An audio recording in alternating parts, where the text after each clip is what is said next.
स्मारक के शिलान्यास के दौरान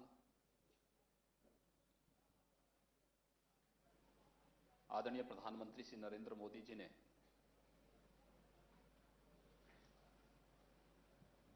एक बात का उल्लेख किया था कि हम सब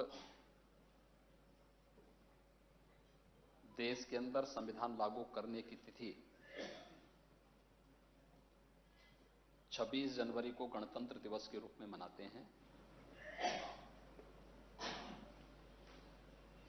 लेकिन संविधान सभा द्वारा जब संविधान को अंगीकार किया गया था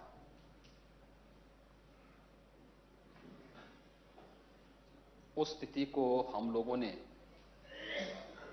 क्यों विस्मृत कर दिया है। अच्छा होगा कि 26 नवंबर की तिथि देश में संविधान दिवस के रूप में मनाया जाए।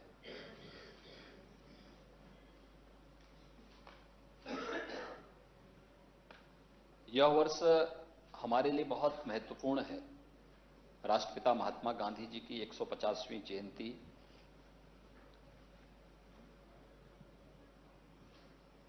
बाबा साहब डॉक्टर भीमराव अंबेडकर जिस संविधान के शिल्पी थे, उस संविधान को अंगीकार करने का आज 70 वर्ष पूर्ण हो रहा है।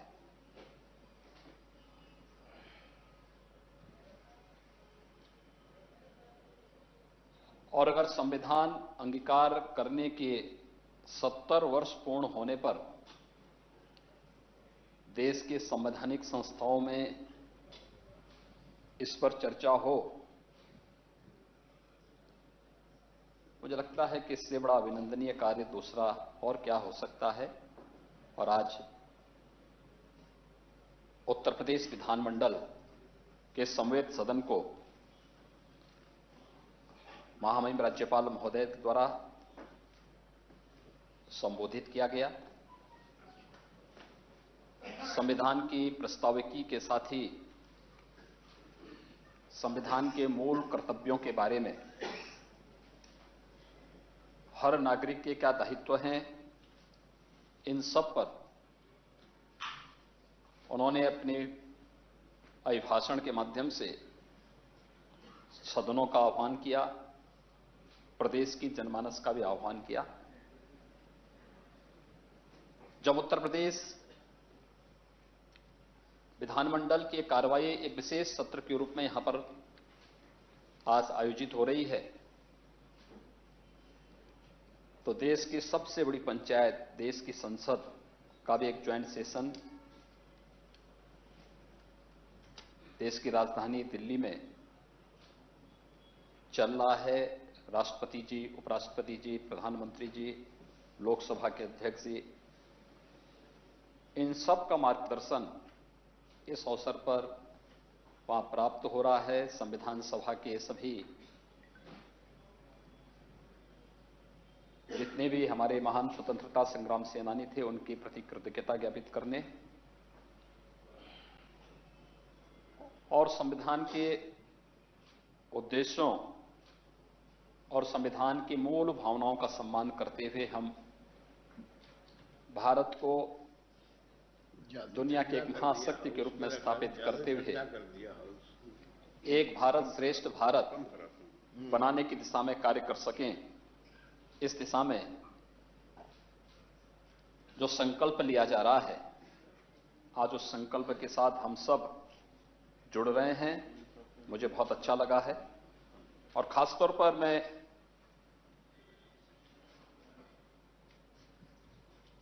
उच्च सदन से जुड़े हुए अपने सभी माननीय सदस्यों का इसलिए भी हृदय से धन्यवाद देता हूं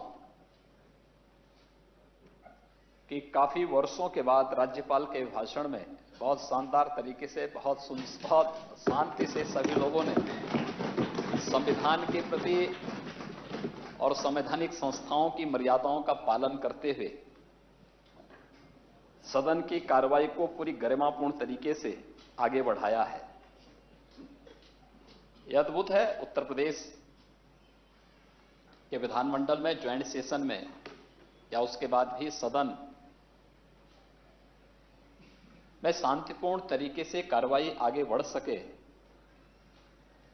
एक बहुत बड़ी उपलब्धि है। और यही है बदलता हुआ उत्तर प्रदेश, और यही है बदलता हुआ भारत।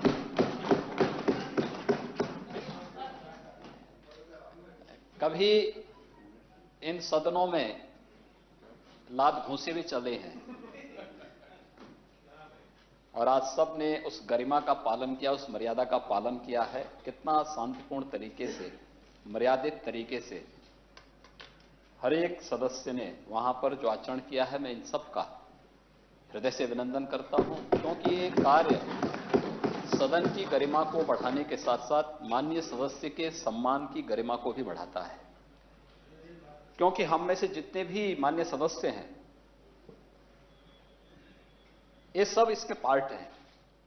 संवैधानिक संस्थाओं की गरिमा गिरेगी, और अगर हम ये मानते हैं कि हमारा सम्मान बढ़ेगा तो हमारी भूल है। हम इसके साथ जुड़े हुए हैं। अगर इन संवैधानिक संस्थाओं की गरिमा बढ़ती है तो हमारी भी गरिमा बढ़ती है। अगर इन संस्थाओं की गरिमा कम होती है तो हमारी विश्वसनीयता तो संकट में पड़ती ही है, हमारी स्वयं की गरिमा भी धूमिल होती है, धूल दूषित होती है। और एक नई परंपरा की शुरुआत आज ज्वाइंट सेशन के माध्यम से दोनों जो समेत सदन से जुड़े हुए सभी माननीय सदस्यों ने किया है। मैं सबका हृदय से अभिनंदन करता हूं, स्वागत करता हूं, और इस पहल के लिए सभी दलों के नेताओं को हृदय से धन्यवाद देता हूं।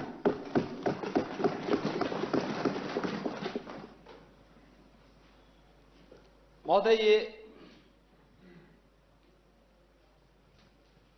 हर व्यक्ति जानता है कि 26 नवंबर 1949 को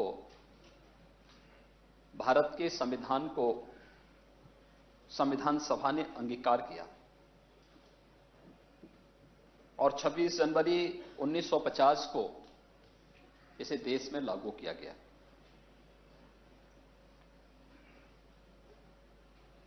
संविधान हमें कुछ बातों को बहुत स्पष्टता के साथ, संविधान की उद्देशिका में ये बातें स्पष्ट हैं। अगर आप देखेंगे उद्देशिका में 4 शब्दों ने भारत के संविधान को दुनिया के सबसे बड़े लिखित दस्तावेज के साथ ही एक जीवंत संविधान के रूप में बनाया है। और वे 4 शब्द हैं न्याय, स्वतंत्रता, समता और बंधुता।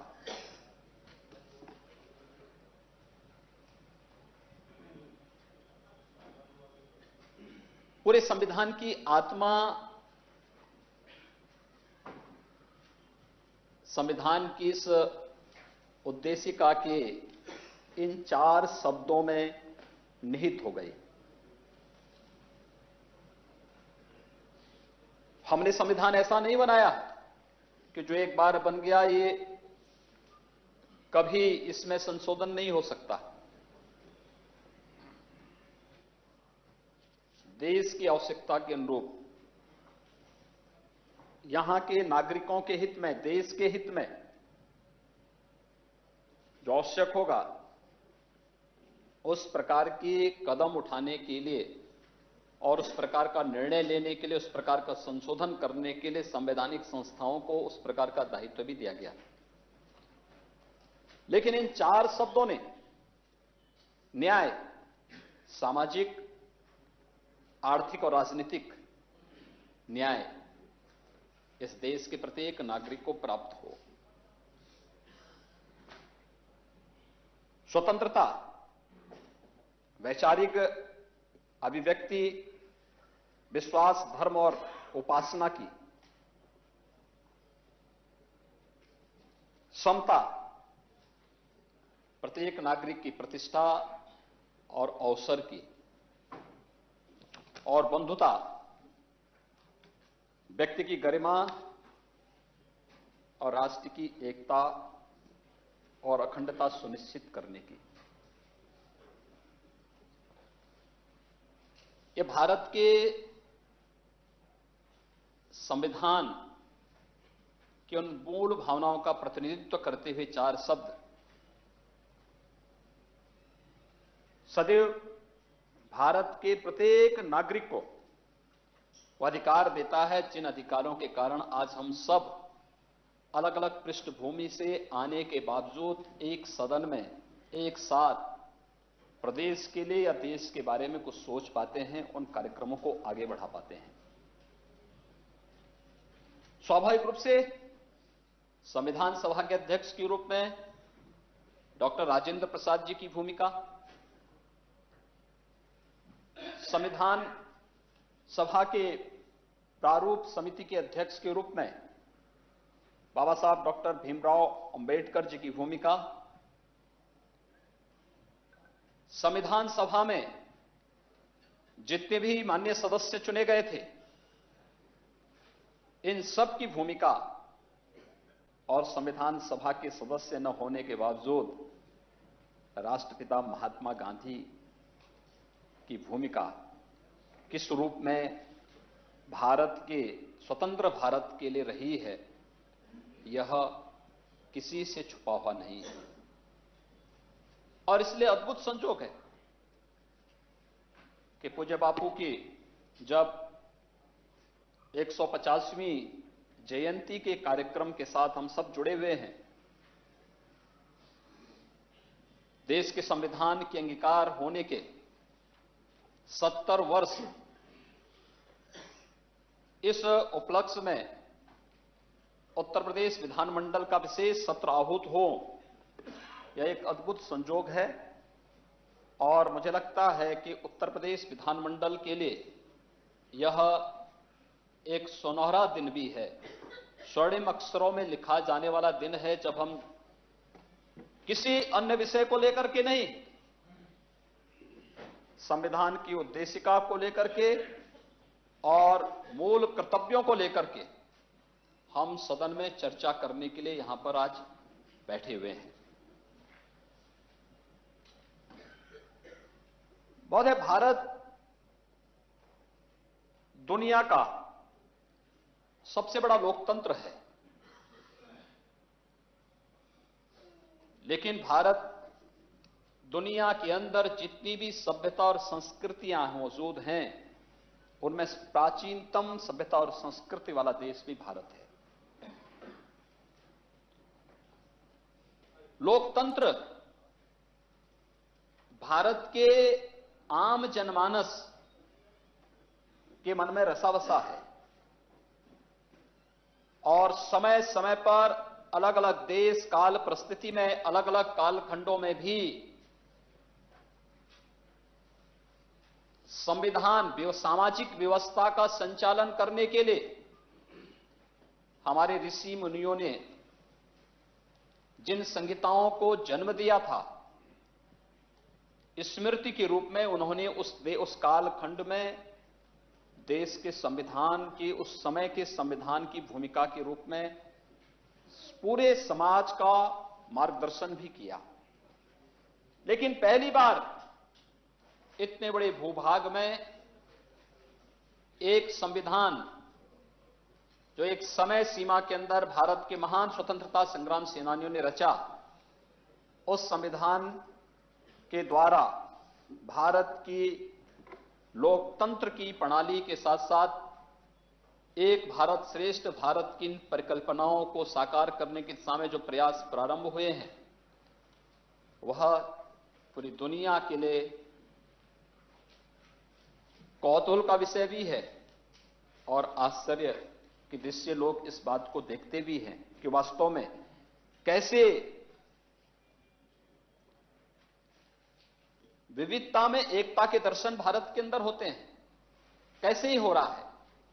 लेकिन यह भारत के संविधान की ताकत है कि उत्तर से दक्षिण, पूरब से पश्चिम पूरे देश को एक सूत्र में जोड़ करके चलने का सामर्थ्य और देश काल और परिस्थिति के अनुरूप समाज को एक नेतृत्व देने की शक्ति इस संविधान में है। और इसकी जीवंतता इसी बात को लेकर के है कि संविधान ने समय समय पर अनेक संशोधनों के माध्यम से भी इस देश के लोकतंत्र की गरिमा में अभिवृद्धि करने में ही अपना योगदान दिया है। संविधान एक तरफ हमें मानवीय गरिमा और सुरक्षा की गारंटी तो देता ही है, नागरिकों के अधिकारों के प्रति जहां हमें सचेत करता है, वहीं साथ ही साथ भारत के संविधान ने प्रत्येक नागरिक के लिए कुछ मूल कर्तव्य भी निर्धारित किए हैं। और मुझे लगता है कि किसी भी देश के लिए यह आवश्यक भी है, और फिर दुनिया का जो सबसे बड़ा लोकतंत्र हो, जहां पर हमने अधिकारों की बात तो की, लेकिन अधिकारों के साथ साथ अपने उन कर्तव्यों का, जिसमें समाज और राष्ट्र की व्यवस्था जिस पर टिकी हुई है, उन कर्तव्यों के साथ अगर हमें जोड़ने की एक पहल कहीं से प्रारंभ हुई है, तो हमें उसके प्रति सजग भी होना पड़ेगा और उसके प्रति एक समर्पण भाव के साथ अपने आप को आगे बढ़ाना पड़ेगा। और यह कार्य भारत का संविधान हम सबको सदैव इस बात के लिए प्रेरित करती रही है। महोदय, जब भारत का संविधान अंगीकृत करने के 70 वर्ष पूर्ण हो रहे हैं, तो मैं अभिनंदन करता हूं प्रधानमंत्री मोदी जी का, जिनके कारण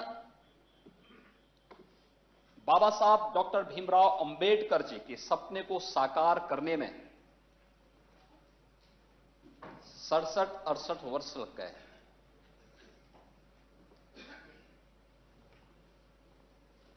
– 1950 में देश का संविधान लागू हुआ, लेकिन 1952 में देश के संविधान में बाबा साहब डॉक्टर भीमराव अंबेडकर जी की असहमति के बावजूद एक धारा जबरदस्ती जोड़ दी गई। वह धारा थी 370, संविधान के अनुच्छेद 35 ए।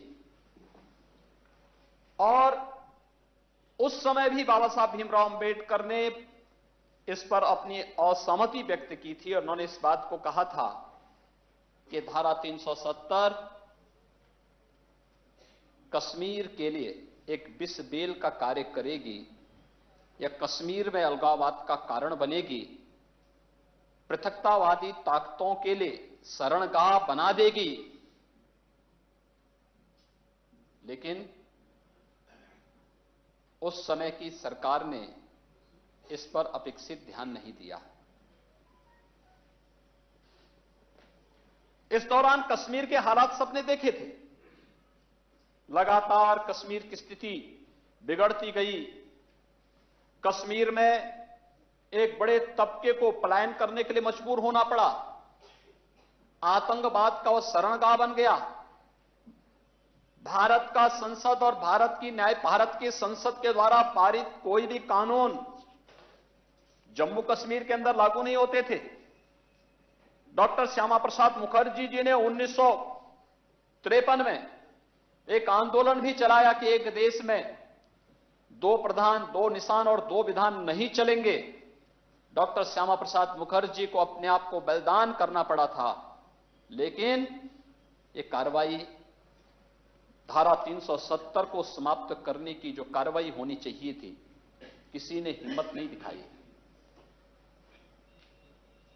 मैं लौह पुरुष सरदार वल्लभ भाई पटेल जी का स्मरण इस अवसर पर इसलिए भी करूंगा कि देश की आजादी के बाद उस महापुरुष ने भारत के अलग अलग राज्य रजवाड़ों को भारतीय गणतंत्र का हिस्सा बनाने के लिए और शांतिपूर्ण तरीके से 563 से अधिक ऐसी रियासतों को भारतीय गणराज्य का हिस्सा बनाने में और आधुनिक भारत के निर्माण में जिस बड़ी भूमिका का निर्वहन किया। जब सरदार पटेल जी से एक बार उनके निजी सहायक जी शंकर ने इस बारे में प्रश्न किया कि आखिर ये धारा 370 भारत के संविधान का हिस्सा कैसे बन गई। जब ये धारा 370 देश के संप्रभुता के लिए एक चुनौती है, कैसे बन गई। तो बी शंकर अपनी आत्मकथा में इस बात को लिखते हैं कि सरदार वल्लभ भाई पटेल जी ने एक बात कही थी। उन्होंने कहा था कि इस धारा 370 में कोई दम नहीं है, लेकिन इसे बेदम करने के लिए वही सक्षम होगा जिसके कलेजे में हिम्मत होगी, जिसमें सचमुच कलेजा होगा। और मैं आभार व्यक्त करता हूं प्रधानमंत्री नरेंद्र मोदी जी का और गृह मंत्री अमित शाह जी का, जिन्होंने ये साबित किया है कश्मीर में धारा 370 को समाप्त किया है। आर्टिकल 35A को निरस्त करते हुए कश्मीर पर भारत का प्रत्येक कानून लागू होगा। जम्मू कश्मीर का नागरिक भी भारत की प्रत्येक सुविधा का अधिकारी जैसे पहले था वैसे ही रहेगा, लेकिन भारत का भी प्रत्येक नागरिक जम्मू कश्मीर के अंदर उसी प्रकार का अधिकार रखेगा जैसे जम्मू कश्मीर का नागरिक भारत के अंदर किसी क्षेत्र में अपना अधिकार रखता है। और यह अधिकार देने के लिए मैं इन दोनों महापुरुषों का अभिनंदन करता हूं। लद्दाख के लोग आज एक नए भोर में एक नए उत्साह के साथ आगे बढ़ रहे हैं। और जो पाकिस्तान बार बार चिल्लाहट कर रहा था दुनिया के अंदर, उसको अलग थलग होते हुए देखा होगा। भारत की इतनी बड़ी वैश्विक मंच पर इतनी बड़ी कूटनीतिक विजय भारत को प्राप्त हो, यह मुझे लगता है कि अपने आप में आजादी के बाद की सबसे बड़ी कूटनीतिक विजय थी। लगातार पूरी दुनिया ने भारत का समर्थन किया और कहा जम्मू कश्मीर भारत का अभिन्न हिस्सा है।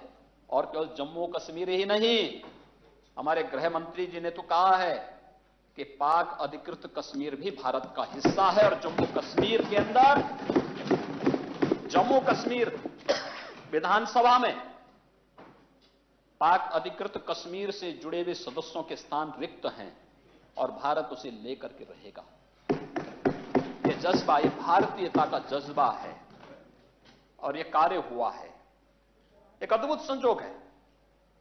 बापू की 150वीं जयंती, संविधान अंगीकार करने के 70 वर्ष और धारा 370 को समाप्त करना, हमेशा के लिए उसको समाप्त कर देना।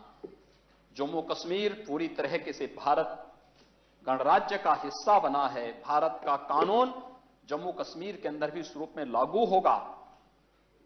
जम्मू कश्मीर के नागरिकों और जम्मू कश्मीर के विकास के लिए जो कार्य योजना बनी है, वह सचमुच जम्मू कश्मीर को भारत का स्वर्ग बनाने की उस परिकल्पना को साकार होने में अब देर नहीं लगेगी और प्रत्येक भारतवासी को इस पर गौरव की अनुभूति होती है।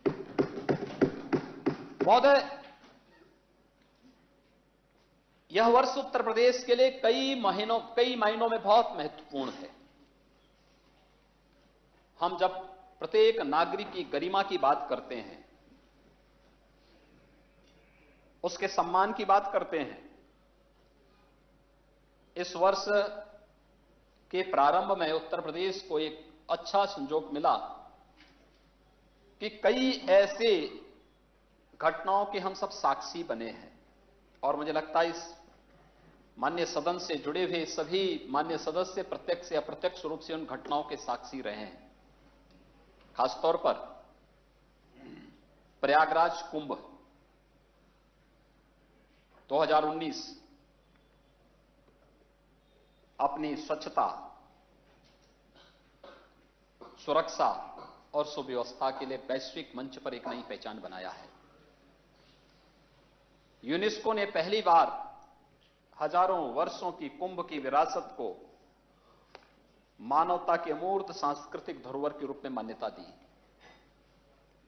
पहली बार कुंभ में 72 देशों के राजदूतों ने आकर के अपने अपने देशों के ध्वजा को फहरा करके कुंभ को वैश्विक मान्यता दी। यूएन के सदस्य देशों के 193 में से 187 देशों के लोग कुंभ के आयोजन में सहभागी बने और कुंभ ने इस बार श्रद्धालुओं में भारत की आबादी 130 करोड़ की आबादी का भारत और 25 करोड़ श्रद्धालु प्रयागराज कुंभ में आते हैं। हर भारतीय परिवार का एक सदस्य प्रयागराज कुंभ का सहभागी बना। सैकड़ों वर्षों के बाद अक्षय वट का दर्शन करने का सौभाग्य श्रद्धालुओं को प्राप्त हुआ। सरस्वती कूप में दर्शन करने का सौभाग्य प्राप्त हुआ। दुनिया का इतना बड़ा आयोजन एक समय सीमा के अंदर स्वच्छता के साथ, सुरक्षा के साथ, कहीं कोई तिनका नहीं हिला। जो लोग प्रदेश की कानून व्यवस्था पर प्रश्न उठाते हैं, कुंभ उनके सामने एक मानक है। जो लोग प्रदेश की सुरक्षा पर प्रश्न उठाते थे, कुंभ ने उनको जवाब दिया है। और यही नहीं, कुंभ के दौरान ही वैश्विक स्तर का एक बड़ा कार्यक्रम काशी में हुआ था, 15वां प्रवासी भारतीय दिवस का आयोजन। महोदय, अब तक 15 प्रवासी भारतीय दिवस हुए हैं। जितने भी हमारे अप्रवासी भारतीय दुनिया में रहते हैं या भारतवंशी परिवार दुनिया के अंदर जहां कहीं रहते हैं, उन लोगों का सम्मेलन, एक 15वां सम्मेलन था। स्वाभाविक रूप से काशी में अद्भुत संजोग था। हर एक की इच्छा थी काशी देखने की, और काशी का अपना महत्व है। दुनिया की सबसे प्राचीन नगरी, हमारी सांस्कृतिक राजधानी, बाबा विश्वनाथ की कृपा सब पर बरसती है। और उस काशी में यह आयोजन हो, आदरणीय प्रधानमंत्री जी जिस काशी का स्वयं प्रतिनिधित्व देश की संसद में करते हैं, दुनिया में जहां कहीं प्रधानमंत्री मोदी जी जाते हैं, काशी का नाम स्वयं उनके साथ जुड़ता हुआ आगे बढ़ता है। दुनिया का कोई राष्ट्राध्यक्ष आता है तो काशी के साथ कार्यक्रमों में सहभागी बनकर के काशी दुनिया के साथ कैसे जुड़ती है। काशी में 15वां प्रवासी भारतीय दिवस का आयोजन हो। पहली बार यह हुआ कि जब प्रवासी भारतीय दिवस का आयोजन नेशनल कैपिटल के बाहर, किसी स्टेट कैपिटल के बाहर आयोजित होता है और वह धरती काशी होती है। काशी में आयोजन, और अब तक के सबसे सफल आयोजनों में काशी का 15वां प्रवासी भारतीय दिवस का आयोजन हुआ था, जिसमें 7,500 अप्रवासी भारतीय और भारतवंशियों ने भाग लेकर के इसकी गरिमा को एक नई ऊंचाइयों तक पहुंचाया। वहां पर अद्भुत कार्यक्रम था। मैंने जब वहां पे अलग अलग देशों से आने वाले प्रवासी भारतीयों से और भारतवंशी परिवारों के साथ जब मेरी चर्चा हो रही थी, मैंने उनसे पूछा, मैंने कहा, आखिर आप लोग इतनी दूर से आए हैं, आप लोगों को क्या अच्छा लगा? उन्होंने कहा, साहब काशी में आना तो वैसे भी सौभाग्य का अवसर है, लेकिन हम काशी में आए और काशी में मैं यहां पर देखा काशी का विकास 5 वर्ष में कितना ज्यादा हुआ है। कैसे काशी एक नई रूप में दुनिया के अंदर एक नए रूप में हम सबको आगे बढ़ने के लिए प्रेरित कर रही है। लेकिन साथ ही साथ हमें सबसे अच्छा लगा कि उत्तर प्रदेश पुलिस का व्यवहार भी इतना अच्छा हो सकता है, यह भी हमें देखने को मिला। यह अद्भुत था। और महोदय, इस घटना के तत्काल बाद दुनिया के सबसे बड़े लोकतंत्र का जो सबसे बड़ी परीक्षा होती है, चुनाव, लोकसभा के सामान्य निर्वाचन के साथ हम सबको लगना पड़ा था। स्वाभाविक रूप से सबसे बड़ी जिम्मेदारी उत्तर प्रदेश पर थी। 80 लोकसभा सीटें, 1,63,000 बूथ। मैं इस बात को कह सकता हूं, उत्तर प्रदेश के अंदर लोकसभा चुनाव में 7 चरणों में उत्तर प्रदेश के अंदर चुनाव हुए थे, और 7 चरणों के चुनाव में एक भी बूथ पर दोबारा मतदान करने की नौबत नहीं आई, कहीं कोई विरोध नहीं हुआ, शांतिपूर्ण ढंग से पूरा चुनाव संपन्न हुआ। 7 चरणों में चुनाव वेस्ट बंगाल में भी हुए थे और सातों चरणों के चुनाव में व्यापक हिंसा हुई, दर्जनों लोग मारे गए और हर बूथ पर, लगभग हर दूसरे तीसरे बूथ पर रिपोल की नौबत वहां आई थी। यह है स्थिति, यह है परिवर्तन। और परिवर्तन का एक नजारा और देखना हो तो 9 नवंबर 2019 उच्चतम न्यायालय ने श्री राम जन्मभूमि से संबंधित फैसले पर जो लोग बोलते थे इससे पहले कि अगर कुछ गलत हुआ तो ये हो जाएगा, आपने देखा होगा कि उस दिन सामान्य मारपीट की घटना भी नहीं घटी थी उत्तर प्रदेश में। कितना शांतिपूर्ण तरीके से लोगों ने सुप्रीम कोर्ट के फैसले को स्वीकारा। और महोदय, ये भारत की न्यायपालिका की ताकत के साथ साथ भारत के लोकतंत्र की ताकत का भी एहसास कराता है दुनिया के अंदर कि भारत में शांति और सौहार्द थी।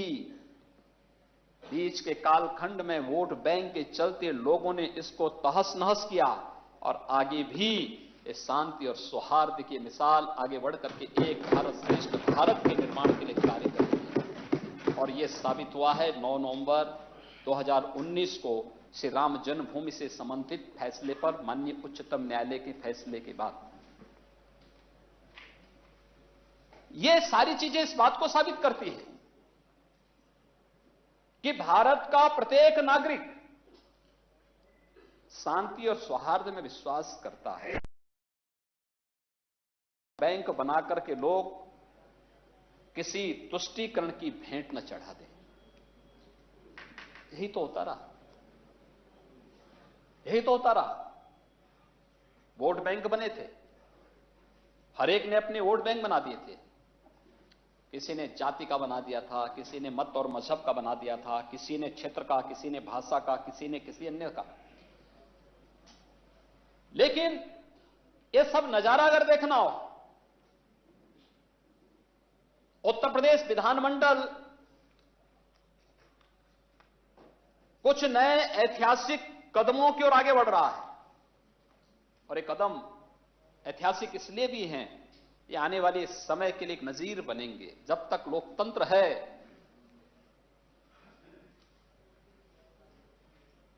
तब तक इन संस्थाओं की गरिमा और मर्यादा को बनाए रखने के साथ हम सब इस बारे में देखेंगे कि जो कुछ भी हम बोलते हैं, जो कुछ भी हमारा आचरण होता है, जो भी हमारा कार्य होता है, यह एक लिखित दस्तावेज में शामिल होता है। आने वाली पीढ़ी जब कभी इन चीजों को देखेगी, करेगी, या हमारा वर्तमान हमारे साथ चल रहा है, लोग हमारे आचरण के बारे में, व्यवहार के बारे में, कार्य पद्धति के बारे में जब आंकलन करेंगे, क्या हमारे बारे में सोचेंगे? ये सारी चीजें, नारे बहुत दिए गए, भाषण बहुत हुए, बहुत कुछ आगे बढ़ा। आज भी हमारे एक माननीय सदस्य इस बारे में बहुत चिंतित थे कि सदन विशेष सत्र एक ही दिन का क्यों हो रहा है, ये 2 दिन का होना चाहिए था। आप 2 दिन की बात कर रहे हैं, हमने तो सस्टेनेबल डेवलपमेंट गोल्स पे 36 घंटे की लगातार चर्चा के लिए आमंत्रित किया था। 36 घंटे की चर्चा होनी चाहिए सदन में, और सस्टेनेबल डेवलपमेंट गोल पर चर्चा करने के लिए किन मुद्दों पर चर्चा होनी थी? महोदय, चर्चा कौन मुद्दे थे? कोई मुद्दे कोई हमारी स्वयं के एजेंडे पे नहीं था, भारतीय जनता पार्टी के एजेंडे पे चर्चा करने के लिए नहीं था, सरकार के द्वारा घोषित किसी एजेंडे को लेकर के नहीं था। ये चर्चा तो संयुक्त राष्ट्र संघ के द्वारा 2016 में 1 जनवरी 2016 से दुनिया के लिए जो गोल्स तय किए गए थे उनको लेकर के थी। इस चर्चा का आधार प्रधानमंत्री मोदी जी का वो विजन था जो उन्होंने अपने सुझाव के माध्यम से संयुक्त राष्ट्र संघ की सभा को संबोधित करते हुए वहां पर उन्होंने इस बात के लिए कहा था कि संयुक्त राष्ट्र संघ के माध्यम से हमें इस बात को ध्यान में रखना होगा कि गरीबी, बेगारी, भूखमरी, स्वच्छ गंदगी, बेईमानी, भ्रष्टाचार या कहीं भी कोई अव्यवस्था, अराजकता है, अगर ये दुनिया में कहीं भी है तो याद रखना, अगर शरीर का कोई एक हिस्सा कमजोर है तो शरीर पूर्णांग नहीं माना जाता। ऐसे इस दुनिया के अंदर भी है। हमें एक लक्ष्य लेकर के एक व्यापक कार्य योजना बनानी चाहिए इसको समाप्त करने की। और जो 17 सस्टेनेबल गोल्स तय हुए थे उनमें सबसे पहला था गरीबी उन्मूलन। गरीबी उन्मूलन की दिशा में जो ठोस प्रयास होने चाहिए थे। दूसरा जिस मुद्दे पर इस पर चर्चा थी वह था शून्य भूखमरी, जीरो हंगर। भूखमरी समाप्त करना, खाद्य सुरक्षा और बेहतर पोषण हासिल करना तथा सतत कृषि को बढ़ावा देना। तीसरा जो गोल था वह था उत्तम स्वास्थ्य और खुशहाली।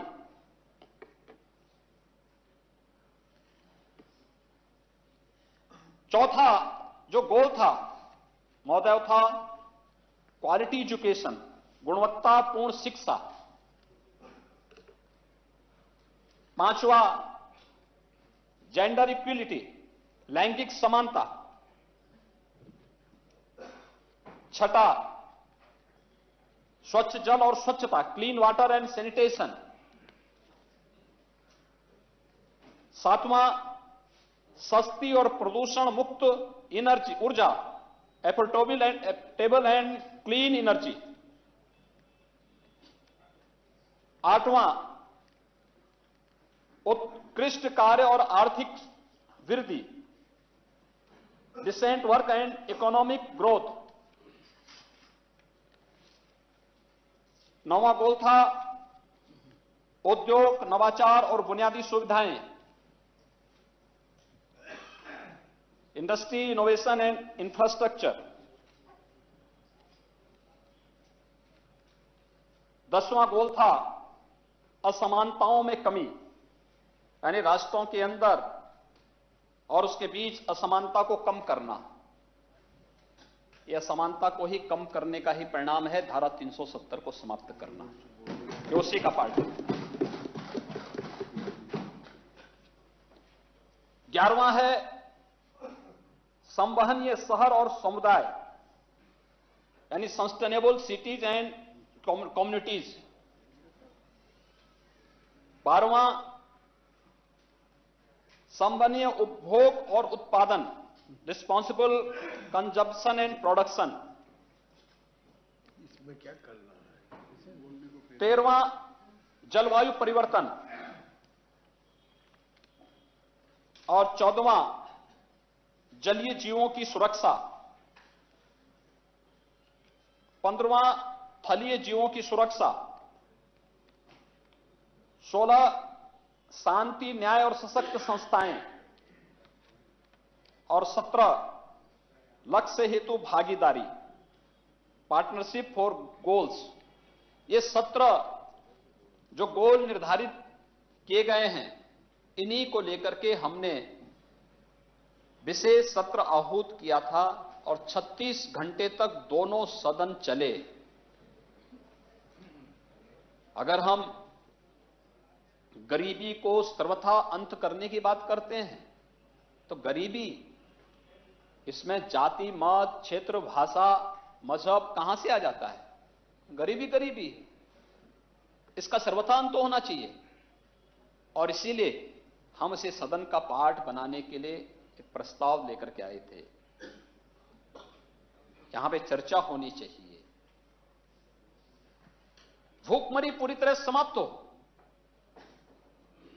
आज जब हम अंतरिक्ष की यात्रा कर रहे हैं, मंगल ग्रह में जा रहे हैं, चंद्रायन जैसे नए नए उपग्रह छोड़ रहे हैं, दुनिया के अंदर सर्वाधिक उपग्रह एक समय में एक साथ छोड़ने का रिकॉर्ड भारत के नाम पर बना हो, उन स्थितियों में कहीं भारत या भारत के बाहर दुनिया में कहीं भूख से मौतें हो रही हैं, ये पूरी मानवता के लिए एक चैलेंज है। उस भूखमरी को सर्वतांत हो, इस पर चर्चा का केंद्र बिंदु सदन बने, हम उसकी किसी एक ठोस कार्य योजना बना करके उस दिशा में प्रयास प्रारंभ करें।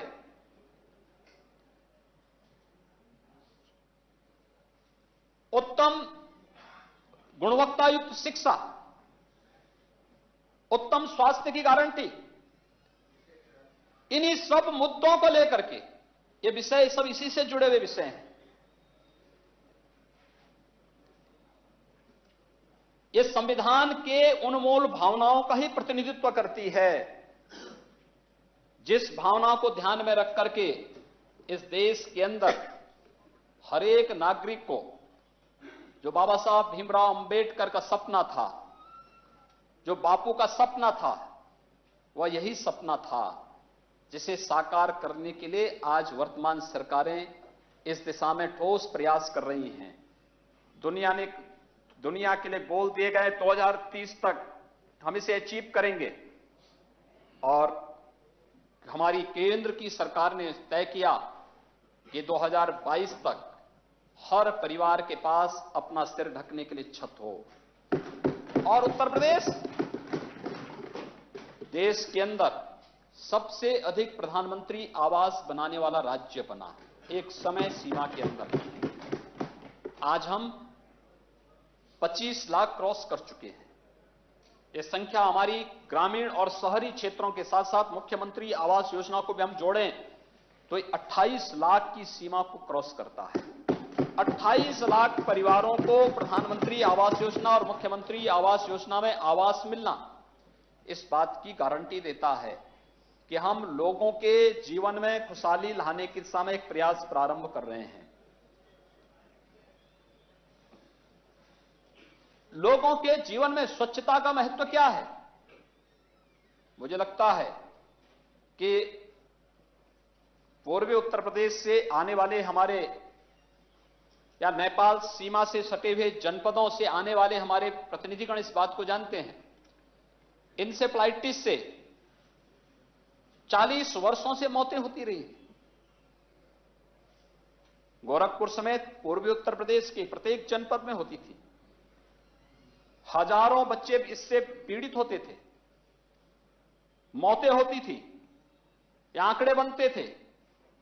लेकिन आश्चर्य होता था कि केवल इसे उपचार तक सीमित करके छोड़ने की बात होती थी, उपचार भी नहीं कराया जाता था।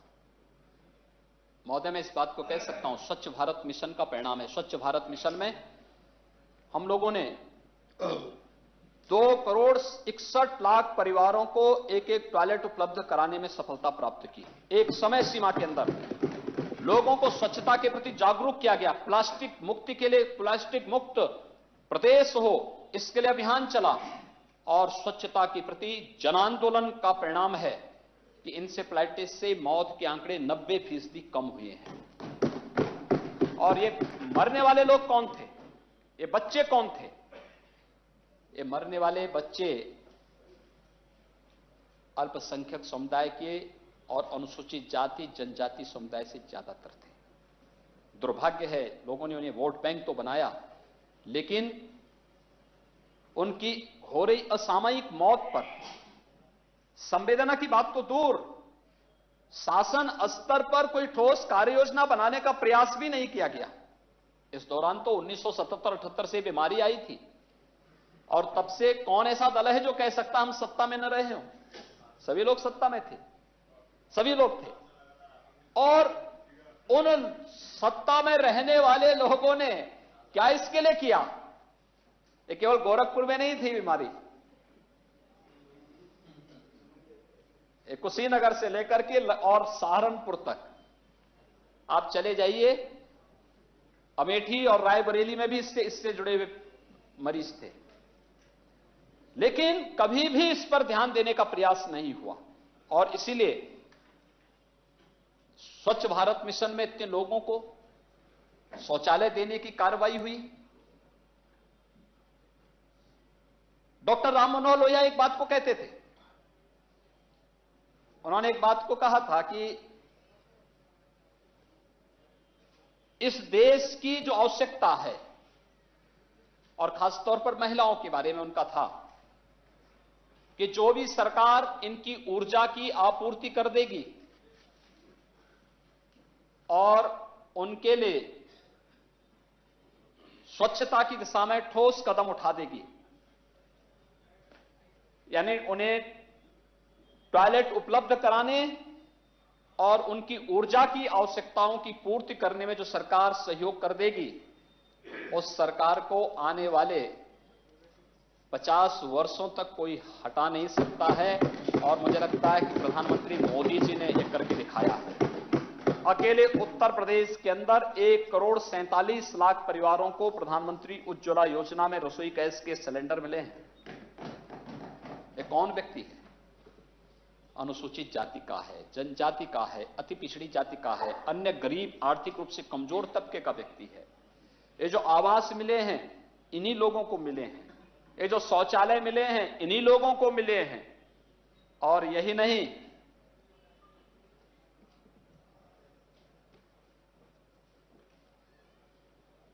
विद्युत के कनेक्शन,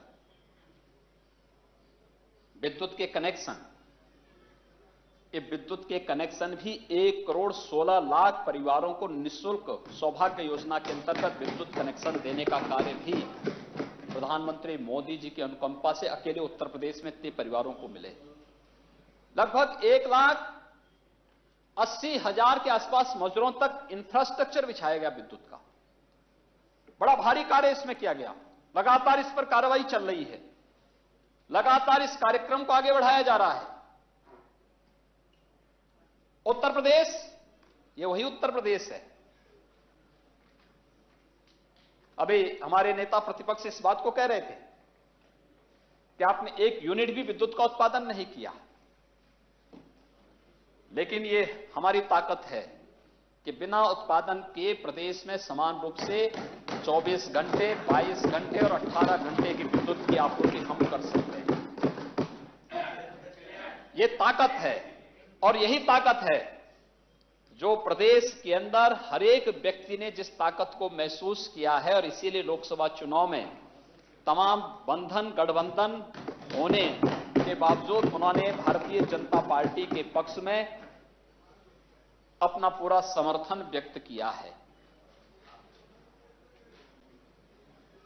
हमने विद्युत उत्पादन की क्षमता को दोगुना किया है। आप 1 यूनिट की बात कर रहे हैं, हमने इस क्षमता को दोगुना किया है और आने वाले समय में यह 3 गुना होने जा रहा है। ये उत्तर प्रदेश में वर्तमान सरकार करने जा रही है। पारदर्शी तरीके से कार्य कैसे होते हैं, अगर जब उसी पर आएंगे तो मैं इसी की चर्चा कर लेता हूं। और वो चर्चा इसलिए भी आवश्यक है क्योंकि नहीं, ये चर्चा क्या विषय इसलिए क्योंकि हमारे जो माननीय जो नेता प्रतिपक्ष हैं उन्होंने जब कोई जिज्ञासा व्यक्त की है तो उस जिज्ञासा का शांत होना भी आवश्यक है। और वह इसलिए भी आवश्यक है क्योंकि जिस तरीके से विकास के नाम पर लूट मची थी, सरकार ने उसको नियंत्रित किया। महोदय, आप इस सदन के सबसे वरिष्ठ और वयोवृद्ध सदस्य भी हैं, राजपीठासीन अधिकारी के रूप में अपना मार्गदर्शन दे रहे हैं। यहां पर हो रही थी आगरा लखनऊ एक्सप्रेसवे की बात। उस एक्सप्रेसवे के कार्य को अंततः पूर्णता हमने प्रदान की है। हमारी सरकार आने के बाद पूर्णता नहीं, उसका सर्विस लेन हमने बनाया है, धनराशि हमने उसको अवमुक्त किया है। दूसरा, उसमें एक और मैं बात बताता हूं, इन्होंने इस शिलान्यास में बड़े माहिर हैं और हाँ, उद्घाटन तो हम उद्घाटन के हकदार इसलिए हैं क्योंकि हमने किया है, इसलिए हम उद्घाटन भी कर रहे हैं, करेंगे भी। लेकिन पूर्वांचल एक्सप्रेसवे का शिलान्यास दिसंबर 2016 में हो गया था और पूर्वांचल एक्सप्रेसवे का शिलान्यास हुआ तो मार्च 2017 में हमारी सरकार आ गई थी। हम लोगों ने समीक्षा में कर रहा था, मई में अचानक मैंने पूर्वांचल एक्सप्रेसवे की समीक्षा की बैठक रखी मैं मानता था काम प्रारंभ हो चुका होगा। जब मई 2017 में मैंने इस बारे में पूछा, मैंने कहा भी कार्य कितना हुआ, कार्य की प्रोग्रेस क्या है, तो मुझे बताया गया साहब जीरो। मुझे थोड़ा नाराजगी हुई, मैंने कहा भी जीरो क्यों, 5 महीने के बाद जीरो। मैंने कहा भी इसमें तो बिडिंग की प्रक्रिया पूरी हो चुकी है। उन्होंने कहा साहब बिडिंग हो चुकी है, टेंडर हो चुके हैं। तो मैंने कहा फिर, कहा साहब लेकिन होना क्या है, जमीन ही नहीं है। बिना जमीन लिए ये अपने आप में एक अपराध है कि इस प्रकार के प्रोजेक्ट में जब तक आपके पास कम से कम 80% लैंड न हो तब तक आप बिडिंग की प्रक्रिया को आगे नहीं बढ़ा सकते थे। लेकिन बिना जमीन के बिडिंग की प्रक्रिया पूरी करते हुए टेंडर भी कर दिए गए। तो मैंने उसी समय उसको निरस्त किया। मैंने कहा इसको निरस्त करो, अलाइनमेंट तय करो और पहले भूमि क्रय करने और अधिग्रहण की कार्रवाई प्रारंभ करो। हम लोगों ने जब जून 2018 में 96% जमीन खरीद ली, इस प्रक्रिया को हमने आगे बढ़ाया। मैं आश्चर्यचकित था कि जब हमने टेंडर की प्रक्रिया प्रारंभ की तो पहले चरण में वे ही सब 8 लोग आए जिन लोगों ने पहले ठेका लिया था, और उन्होंने ठेका लेने के साथ वही रेट था। तो मैं आश्चर्य में था कि वे 2 साल के बाद हम इस कार्य को 1.5 साल के बाद एक कार्य प्रारंभ हो रहा है और 1.5 साल के बाद वही रेट क्यों है, कुछ बढ़ना चाहिए था।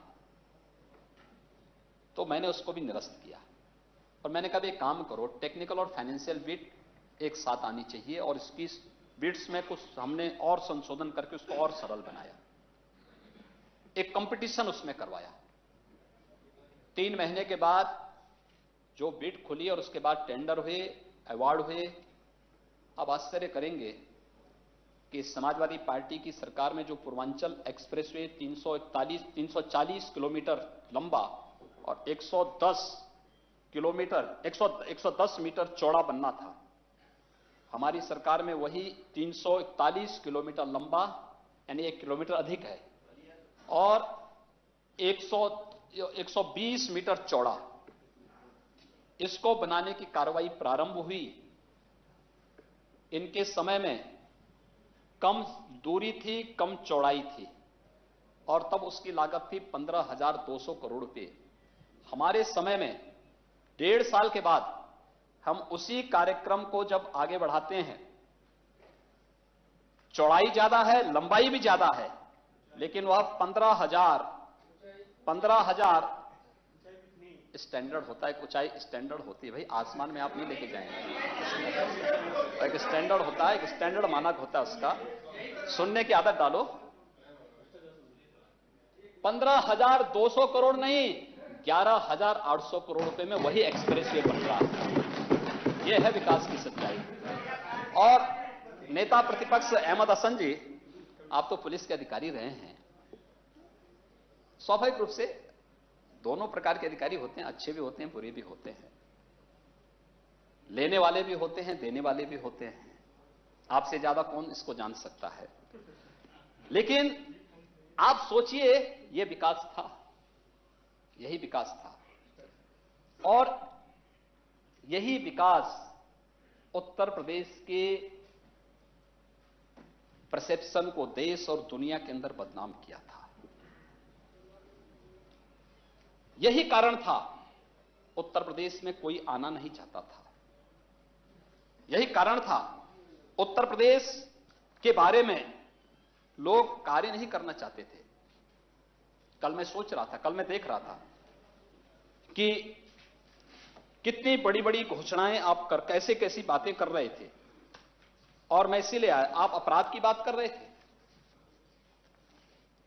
हमारी सरकार जब आई थी, सरकार आने के चुनाव के दौरान भी और चुनाव के बाद भी हमने इस बात को कहा था कि करप्शन एंड क्राइम के मुद्दे पर जीरो टॉलरेंस की नीति पर हम कार्य करेंगे। और मैं फिर इस बात को कह सकता हूं कि सरकार उसी मुद्दे पर आज भी काम कर रही है।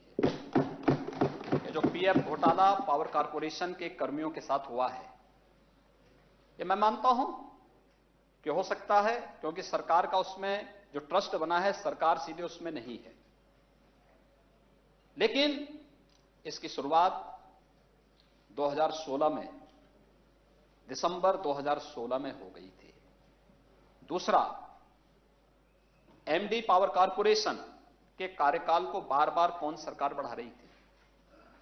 बिना कैबिनेट के अप्रूवल के उनके कार्यकाल को बढ़ाने का कार्य कौन कर रही थी?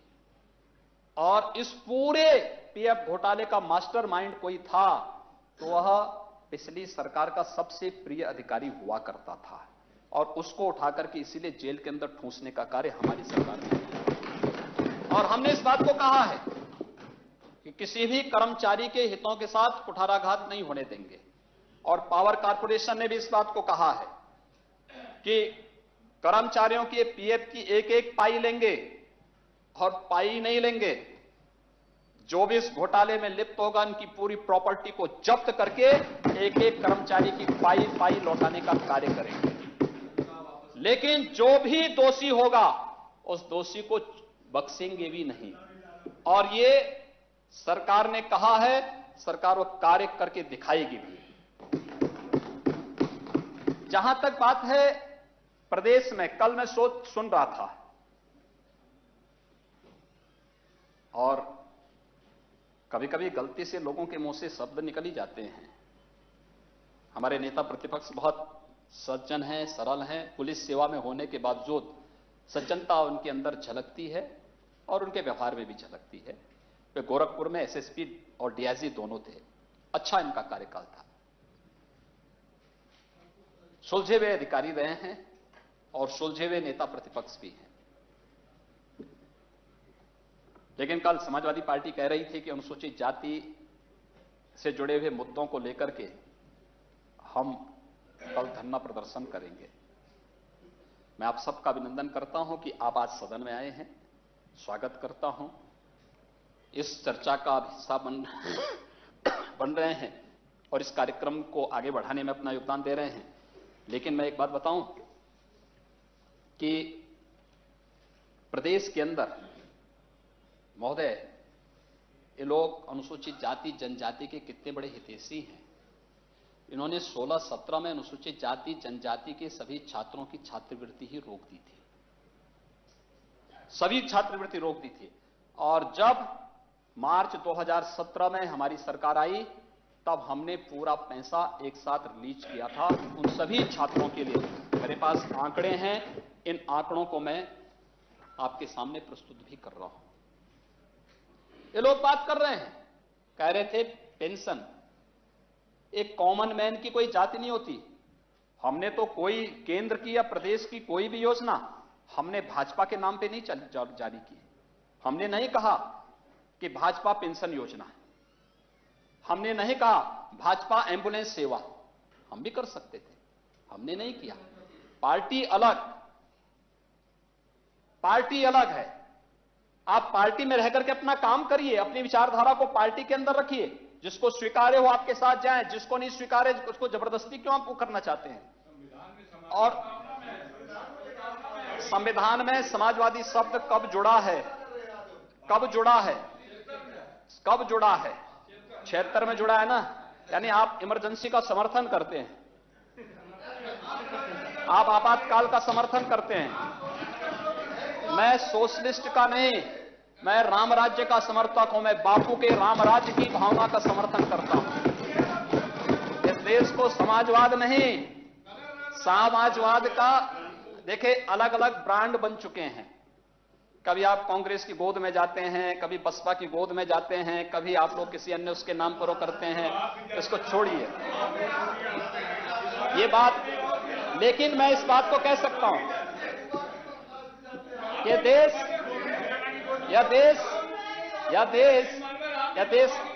राम राज्य, यह देश गांधी जी के राम राज्य की भावनाओं को लेकर के आगे बढ़ता है और उन्हीं भावनाओं को लेकर के हम सब चल रहे हैं। राम राज्य, कौन सा राम राज्य? राम राज्य कौन? राम राज्य वह शासन जो सर्वकालिक हो, सार्वभौमिक हो और सार्वदेशिक हो, जो शाश्वत हो। उस शासन प्रणाली को ही हमने राम राज्य के रूप में स्वीकारा है और वो भी करेंगे। आप चिंता मत करिए, समय के साथ सब ये संविधान का ही पार्ट है। थोड़ा यहां से सोचेंगे तो वो भी समझ में आ जाएगा कि ये सब उसी का पार्ट है, उससे अलग नहीं है, उससे अलग नहीं है। लेकिन महोदय आप देखेंगे कि इनके यहां 15-16 में अनुसूचित जाति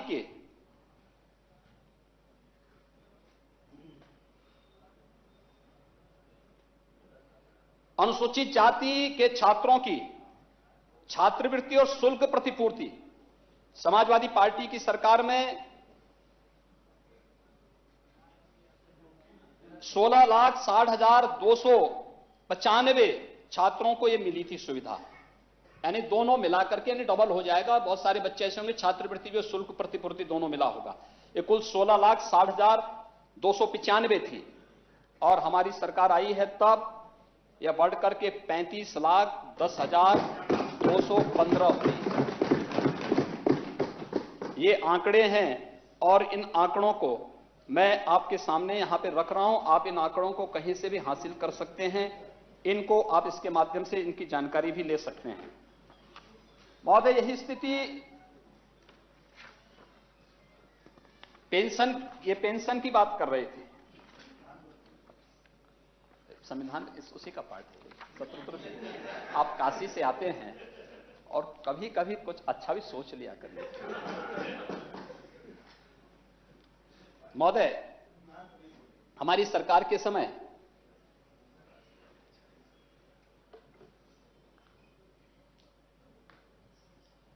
$41,93,081 वृद्धावस्था पेंशनर हैं। वृद्धावस्था की पेंशन इस समय 41,93,081 पेंशनर्स को हम लोग उपलब्ध करा रहे हैं। और यही नहीं, हमने वृद्धजनों की पेंशन की राशि को 400 रुपए से बढ़ाकर के 500 रुपए भी हमारी सरकार ने किया है। आपने नहीं किया था। हमने विधवा पेंशन आयु सीमा समाप्त की, सबको उपलब्ध करा दिया। जो भी आते थे सबको हमने कहा कि इस योजना का लाभ मिलना चाहिए। और दिव्यांग पेंशन में भी इस समय 10 लाख दिव्यांग जनों को 500 रुपए महीने इस पेंशन की सुविधा हम देने जा रहे हैं, दे रहे हैं। जो पहले 300 थी, हमारी सरकार आने के बाद ही वो 500 हुई। और यही नहीं, हमारी सरकार ने यह भी तय किया है जितने भी तलाकशुदा वे महिलाएं हैं जो पीड़ित और प्रताड़ित हैं, उन सबको भी हम 6,000 रुपए सालाना पेंशन की सुविधा से, आवास की सुविधा से उन सबको भी जोड़ेंगे। हमने इसमें कोई शब्द नहीं जोड़ा, हमने इसमें भारतीय जनता पार्टी नहीं जोड़ा है। भारतीय जनता पार्टी की सरकार थी, हमने नहीं जोड़ा, क्योंकि पार्टी अपनी जगह है। हमने इनको किसी राजनीतिक एजेंडे का हिस्सा नहीं बनाया। और जरूरतमंद था, उसको इसका लाभ मिलना चाहिए। और उस जरूरतमंद को इस योजना का लाभ देने की प्रक्रिया के साथ कार्रवाई करने और उस प्रक्रिया का हिस्सा बनाने की दिशा में जो प्रयास प्रारंभ हुए हैं, उस दिशा में सरकार ने जो कार्य किए हैं वह इस सदन में रखना अत्यंत आवश्यक है। अभी अपराध की बात आप कर रहे थे महोदय। विगत 2.5 वर्ष के कार्यकाल में, अभी तो मैं चुनाव के आंकड़े बता रहा था और कुंभ के बारे में बता रहा था। कुंभ की सराहना पूरी दुनिया कर रही है, चुनाव की सराहना पूरी दुनिया कर रही है। कितना शांतिपूर्ण ढंग से चुनाव हुआ है। ईवीएम पे जब ये लोग हारते हैं तो ईवीएम दोषी,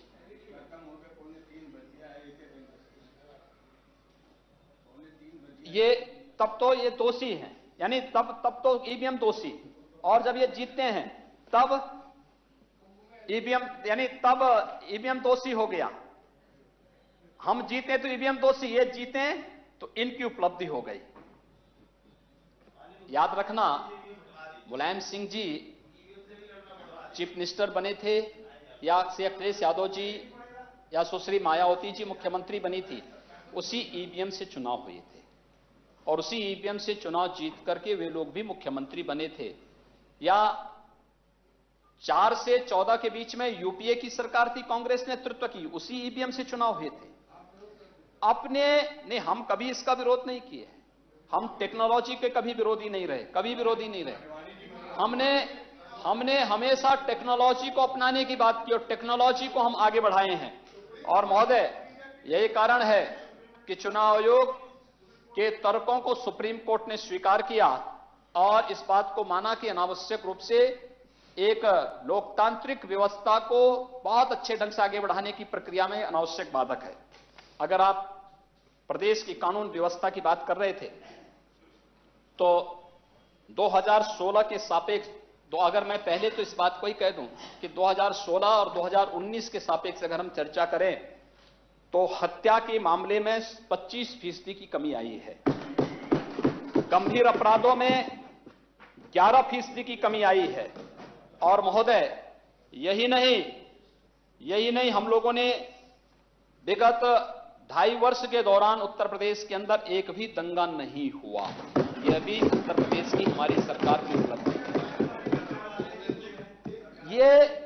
ये सरकार की उपलब्धि का हिस्सा है, इसलिए उसको भी हमें अच्छे मन से स्वीकार करना चाहिए, जिससे किसी भी प्रकार से हम लोग मुझे लगता है कि उस सच्चाई को स्वीकार कर लेंगे तो संविधान की उन भावनाओं का ही सम्मान होगा।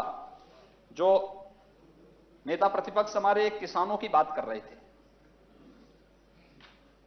महोदय, उत्तर प्रदेश में हमारी सरकार आने के बाद प्रोक्योरमेंट की पॉलिसी आई। धान, गेहूं, दलहन, तिलहन, मकई, इनकी खरीद फरोख्त भी हमारी सरकार ने प्रारंभ किया।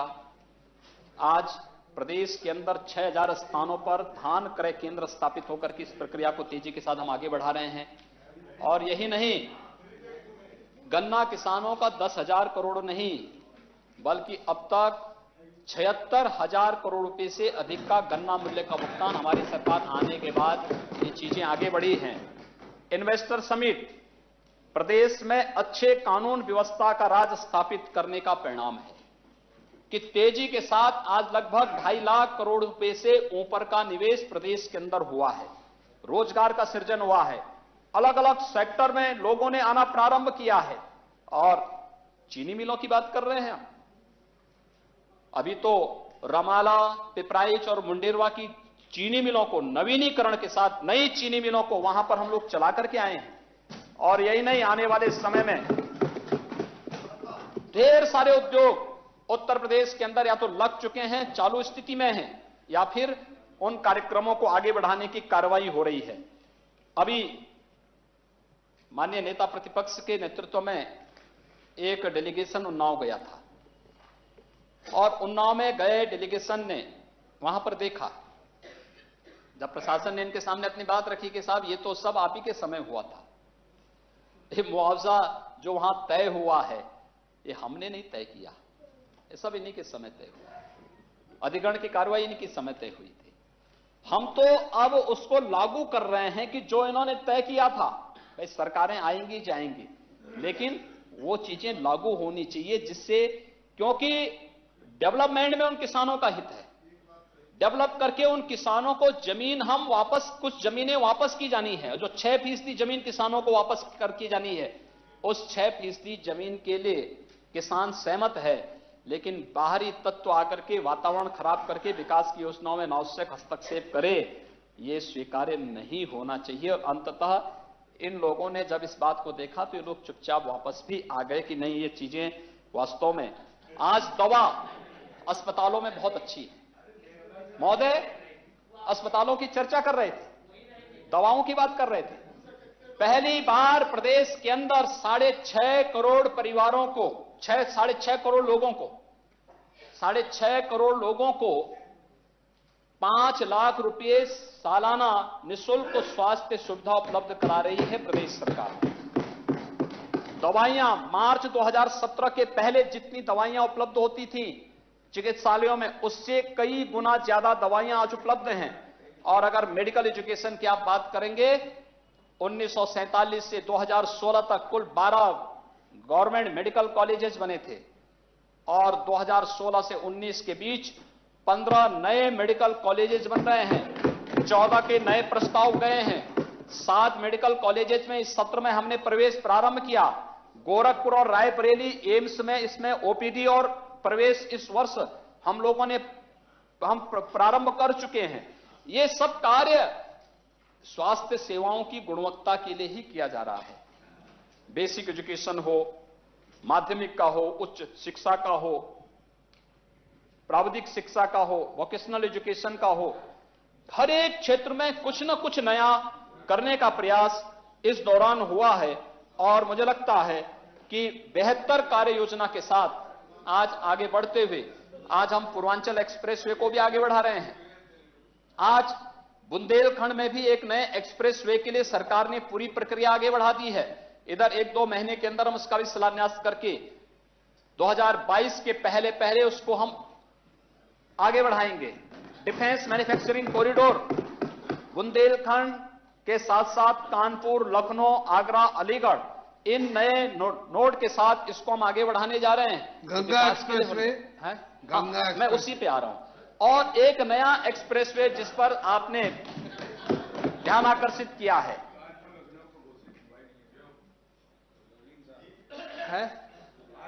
इस पे चल रही कार्रवाई चल रही है। ये एनएचएआई इसको कर रही है, राज्य नहीं कर रही, एनएचएआई इसको ले रही, भारत सरकार ने लिया है उसको।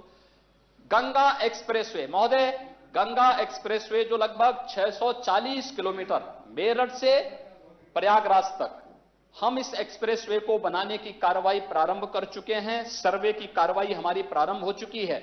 डीपीआर आते ही हम इस पर भी बिडिंग की प्रक्रिया प्रारंभ करेंगे और हमारा प्रयास होगा कि नए वित्तीय वर्ष में हम इस कार्य को भी प्रारंभ करा सकें। लेकिन एक अच्छा एक्सप्रेसवे उत्तर प्रदेश की इकोनॉमी को एक नया ग्रोथ देंगे, एक नया बूम देंगे। उत्तर प्रदेश की अर्थव्यवस्था को, जो प्रधानमंत्री जी की परिकल्पना है कि 2024 में भारत की इकोनॉमी $5 ट्रिलियन की होगी, $5 ट्रिलियन की भारत की इकोनॉमी को बनाने के लिए आवश्यक है उत्तर प्रदेश $1 ट्रिलियन की इकोनॉमी को प्राप्त करे। और मुझे लगता है उसका आधार Purvanchal expressway, Bundelkhand expressway, Ganga expressway और अपने एक्सप्रेसवे का ये जो जाल उत्तर प्रदेश के अंदर बिछने जा रहा है, ये उसका आधार बनने जा रहा है। यही नहीं, इंटर स्टेट कनेक्टिविटी को 4 लेन के साथ जोड़ने, हर जिला मुख्यालय को 4 लेन के साथ जोड़ने, हर तहसील और विकास खंड मुख्यालय को 2 लेन के साथ जोड़ने की कार्रवाई हमारी युद्ध स्तर पर चल रही है। ये कार्रवाई हमारी युद्ध स्तर पर आगे बढ़ रही है। इसमें कोई भेदभाव किसी के साथ नहीं। हम पूरे प्रदेश के विकास के लिए प्रतिबद्ध हैं और उस दिशा में सरकार कार्य कर रही है। मैं आज के इस अवसर पर, जब देश के संविधान ने जब हमें अपने अधिकार दिए हैं, उन अधिकारों के साथ साथ देश के संविधान के आर्टिकल 51A के अंतर्गत जो हमें मूल कर्तव्य भी उपलब्ध कराए गए हैं, अधिकार विहीन कर्तव्य किसी यानी एक अनावश्यक रूप को उसकी कोई वैल्यू नहीं होती, उसका कोई मूल्य नहीं होता है। लेकिन कर्तव्य विहीन अधिकार भी व्यक्ति को निरंकुश बना देता है। और इन दोनों में एक समन्वय हो, एक दूसरे के पूरक बन सकें, इस दृष्टि से हम संविधान के द्वारा प्रदत्त मूल अधिकारों के साथ साथ मूल कर्तव्यों के बारे में भी प्रत्येक नागरिक एक साथ मिलकर के इसका एहसास कर सकें, इसके लिए आज महामहिम राज्यपाल महोदय के द्वारा संवेद सदन में अपना अभिभाषण देकर के उन कर्तव्यों के प्रति हम सबको सजग किया गया है। और स्वाभाविक रूप से जिसमें संवैधानिक संस्थाओं के प्रति सम्मान का भाव भी हो। आप सब जानते हैं कि अभी विगत वर्ष ही उच्च शिक्षा विभाग ने प्रदेश के अंदर निजी विश्वविद्यालय विधेयक पास किया और उसमें हमने इस बात का अवश्य उल्लेख किया कि विश्वविद्यालयों में किसी भी प्रकार की भारत विरोधी गतिविधियों को या संविधान विरोधी गतिविधियों को हम संचालित नहीं होने देंगे। विश्वविद्यालय प्रबंधन को इस बात का शपथ पत्र देना होगा। और मुझे प्रसन्नता है कि हर एक संस्था इस रूप में सजग होकर के कार्य कर रही है। हमें अपने प्रतीकों के प्रति चाहे वह देश का संविधान हो, देश का निशान के रूप में देश का तिरंगा हो, देश का राष्ट्रगान या राष्ट्रगीत हो, इन सब का भी सम्मान करना चाहिए और उन सभी कर्तव्यों का जो एक नागरिक के रूप में समाज की, राष्ट्र की आवश्यकता है, उन सब का भी हम सब निर्वहन कर सकें। इस दृष्टि से आज जो ये विशेष अधिवेशन उत्तर प्रदेश विधानमंडल का आहूत किया गया है, मैं एक बार पुनः सभी माननीय सदस्यों को हृदय से धन्यवाद देता हूं, आप सबका अभिनंदन करता हूं कि आप सब इस सदन में इन सभी मूल्यों को लेकर के सारगर्भित तरीके से अपनी बातों को रखेंगे। मैं आभारी हूं सभापति महोदय आपका कि आज यह इस सदन के इतिहास में एक नया पृष्ठ जुड़ने जा रहा है कि जब पूज्य बापू की 150वीं जयंती का वर्ष है, जब इस सदन में हम देश के संविधान की उद्देशिका के साथ साथ मूल कर्तव्यों के बारे में चर्चा को आगे बढ़ा रहे हैं, उस समय उच्च सदन में सदन का सबसे वरिष्ठतम सदस्य और सबसे अनुभवी सदस्य इस सदन को अपना मार्गदर्शन सभापति के रूप में प्रदान कर रहे हैं। मैं आपका विशेष रूप से अभिनंदन करते हुए आपका स्वस्थ और दीर्घ जीवन की कामना करता हूं और विश्वास करता हूं कि आपके मार्गदर्शन में आज की कार्रवाई जिस गरिमा के साथ सुबह प्रारंभ हुई थी, उस गरिमा के साथ आगे बढ़ेगी। एक बार पुनः मैं सभी माननीय सदस्यों का हृदय से धन्यवाद ज्ञापित करते हुए महामहिम राज्यपाल महोदय को भी हृदय से आभार और कृतज्ञता ज्ञापित करता हूं, जिन्होंने संविधान दिवस पर संविधान की मूल भावनाओं को रखने और नागरिक कर्तव्यों के बारे में भी हमें आभास कराया है, अवगत कराया है। मैं उनके प्रति भी हृदय से आभार व्यक्त करता हूं। धन्यवाद। अब सदन 4 बजे तक के लिए स्थगित किया जाता है।